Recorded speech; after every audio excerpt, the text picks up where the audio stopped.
वर्षा जावे।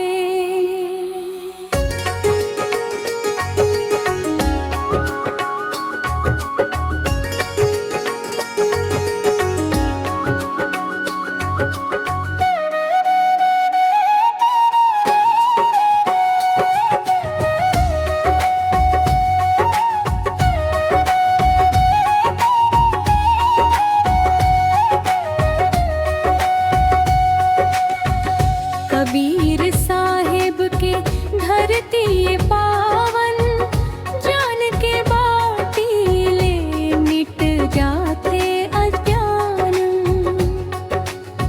मंदिर माठ सबके अपना ठान, शांति के संदेश देवे कबीर धावा।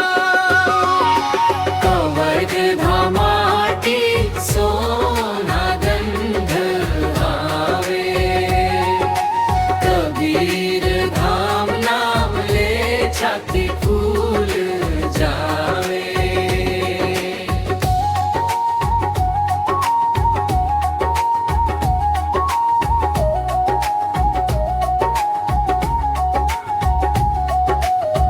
भोरम देव के मंदिर खड़ा अभिमान, इतिहास बोले पत्थर पत्थर जाना।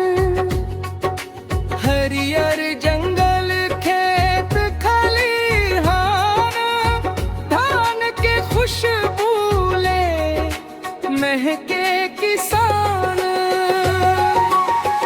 अंतरागम मत लोक सुरतान, मोर कंवर धाके अलग पहचान। माया प्रीत भाईचारा महान, सबले सुंदर मोर कबीर धाम। कबर धमाटी सोना गंध आवे, कबीर धाम नाम ले छाती फूल जावे।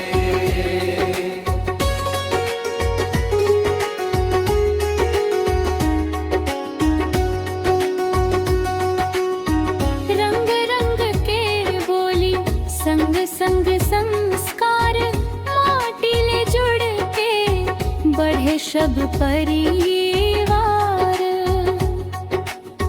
कब्र धामाटी सोना गंध हावे, कबीर धाम नाम ले छाती फूल